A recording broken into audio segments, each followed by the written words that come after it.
Después de establecerse en Canaán, las tribus no hicieron ningún esfuerzo vigoroso para completar la conquista de la tierra. Se sintieron satisfechos por lo conseguido, su celo disminuyó y suspendieron la guerra. El Señor había cumplido fielmente con su parte a la promesa hecha a Israel. Josué había quebrantado el poderío cananeo y había distribuido la tierra entre las tribus. A ellos solo les quedaba confiar en la seguridad de la ayuda divina y completar la obra de desalojar a los habitantes de esta tierra, pero no lo hicieron. Desde la primera comunicación que Dios le diera en el Sinaí, les advirtió de las consecuencias de la idolatría, y para la conquista de la tierra hubo una condición.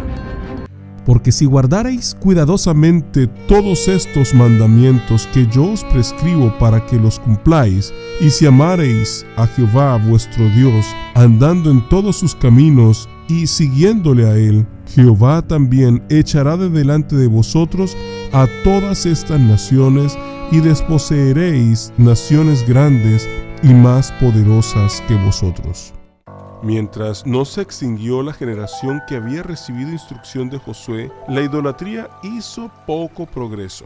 Pero los padres habían preparado el terreno para la apostasía de sus hijos. Los israelitas se mezclaron con las gentes y aprendieron sus obras. Se aliaron en matrimonios con los cananeos y la idolatría se difundió como una plaga. El rey de Mesopotamia y el de Moab, y después de estos los cananeos de Azor, encabezados por Sísera, oprimieron sucesivamente a Israel, pero Dios no abandonó por completo a su pueblo y levantó a su tiempo hombres que destruyeran la idolatría y libraran a los israelitas de sus enemigos. Otoniel, Ahop, Samgar, Débora y Barak se destacaron como libertadores de su pueblo, pero nuevamente los hijos de Israel hicieron lo malo en los ojos de Jehová, y Jehová los entregó en las manos de los madianitas.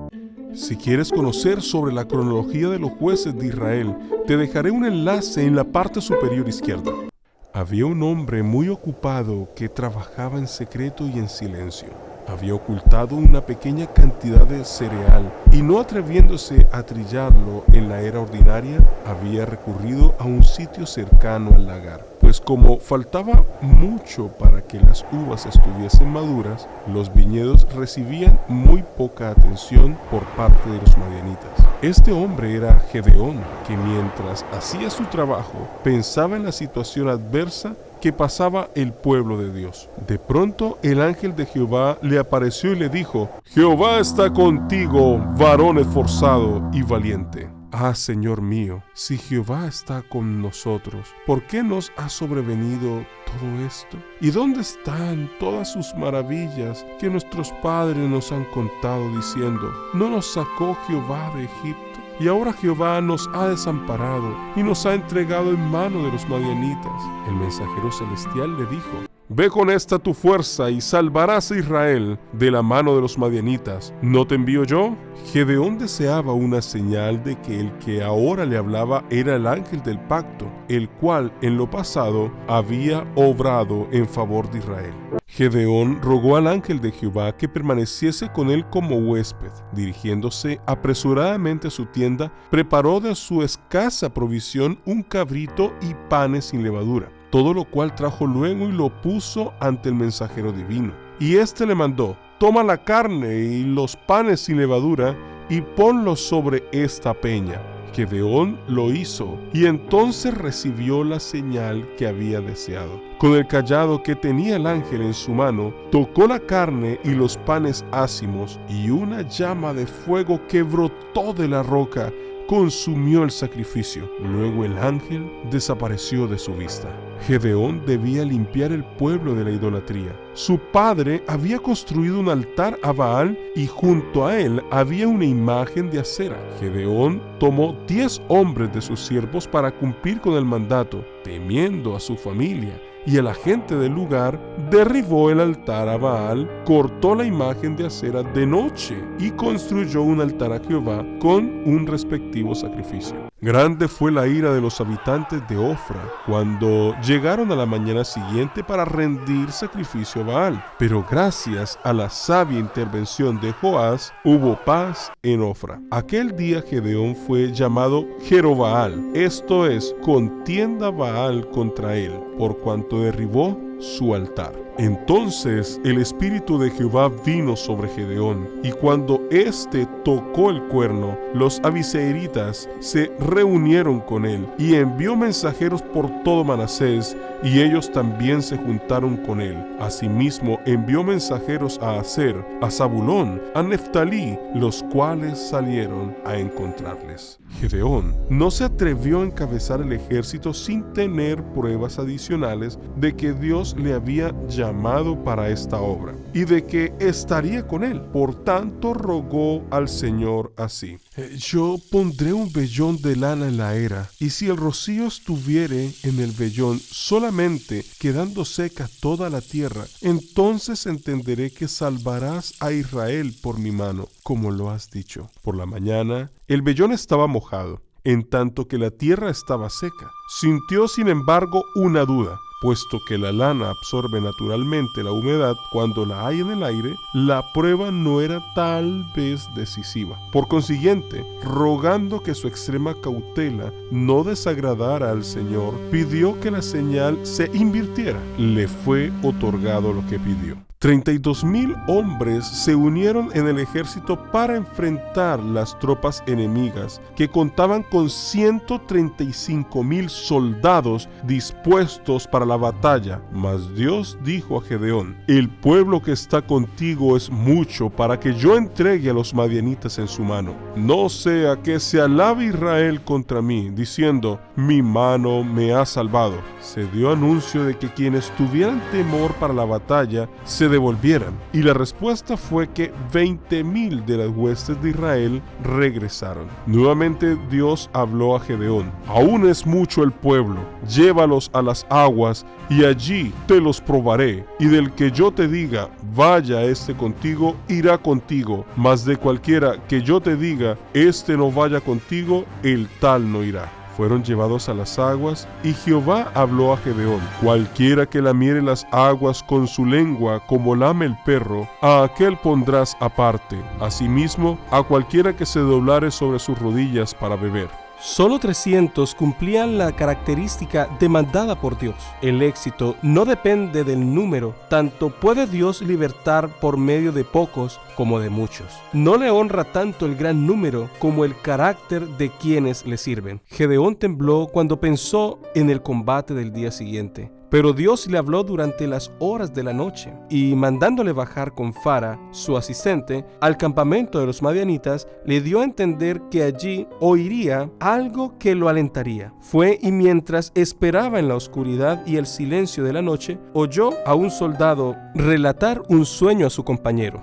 He tenido un sueño. Veía un pan de cebada que rodaba hasta el campamento de Madián. Llegó a la tienda y la golpeó de tal manera que cayó. La trastornó de arriba a abajo y la tienda cayó. El otro le contestó en palabras que conmovieron el corazón de aquel oyente invisible: esto no representa otra cosa sino la espada de Gedeón, hijo de Joás, varón de Israel. Dios ha entregado en sus manos a los madianitas con todo el campamento. Gedeón reconoció la voz de Dios que le hablaba por medio de aquellos forasteros madianitas. Regresó al sitio donde estaban los pocos hombres que mandaba y les dijo: levantaos, porque Jehová ha entregado el campamento de Madián en vuestras manos. Por indicación divina, le fue sugerido un plan de ataque y lo puso inmediatamente en ejecución. Los 300 hombres fueron divididos en 3 compañías. A cada hombre se le dio una trompeta y una antorcha escondida en un cántaro de barro. Los hombres se distribuyeron en tal forma que llegaran al campamento madianita de distintas direcciones. En medio de la noche, al toque del cuerno de guerra de Gedeón, las 3 compañías tocaron sus trompetas y luego rompieron sus cántaros y sacaron a relucir las antorchas encendidas y se precipitaron contra el enemigo lanzando el terrible grito de guerra: la espada de Jehová y de Gedeón. El ejército que dormía se despertó de repente. Por todos lados se veía la luz de las antorchas encendidas en todas direcciones. Se oía el sonido de las trompetas y el clamor de los asaltantes. Creyéndose a la merced de una fuerza abrumadora, los madianitas se volvieron presa del pánico. Con frenéticos gritos de alarma, huían para salvar la vida y, tomando a sus propios compañeros como enemigos, se mataban unos a otros. Cuando cundieron las nuevas de la victoria, volvieron miles de hombres de Israel que habían sido despachados a sus hogares y participaron en la persecución del enemigo que huía. Los madianitas se dirigían hacia el Jordán con la esperanza de llegar a su territorio allende el río. Gedeón envió mensajeros a los de la tribu de Efraín para que interceptaran el paso a los fugitivos en los vados meridionales. Entretanto, con sus 300 hombres, cansados pero todavía persiguiendo a los de Madián, Gedeón cruzó el río en busca de los que ya habían ganado la ribera opuesta. Los dos príncipes, Seba y Salmuna, quienes encabezaban toda la hueste y habían escapado con su ejército de 15,000 hombres, fueron alcanzados por Gedeón, quien dispersó completamente su fuerza y capturó a sus jefes y les dio muerte. En su gratitud porque lo habían librado de los madianitas, el pueblo de Israel propuso a Gedeón como rey y que el trono quedara asegurado para sus descendientes. A lo cual contestó Gedeón: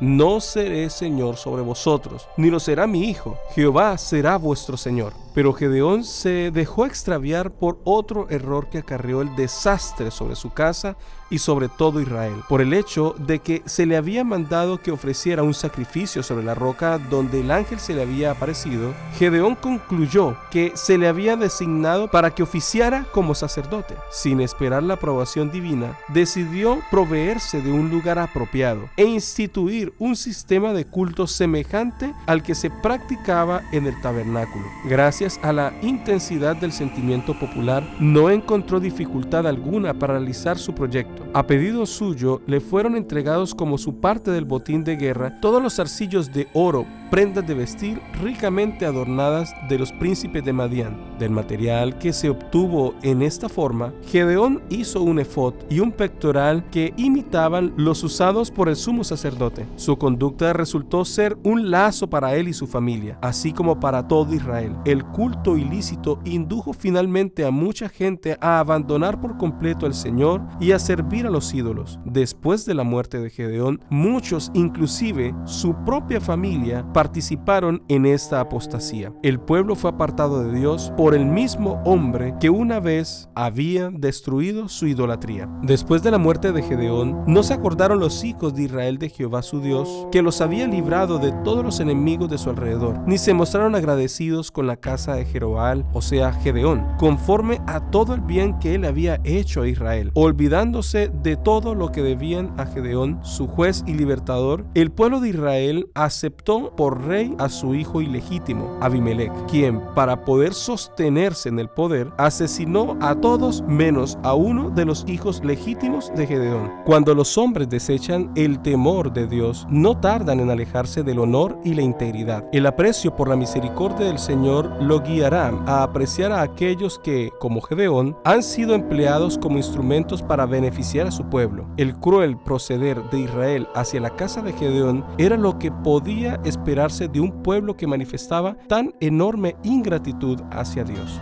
Y cuéntame, ¿qué fue lo que más te gustó de esta historia? ¿Crees que debemos aprender del pueblo de Dios en el pasado y no cometer sus mismos errores hoy? Recuerda suscribirte y activar las notificaciones. Y no olvides, soy discípulo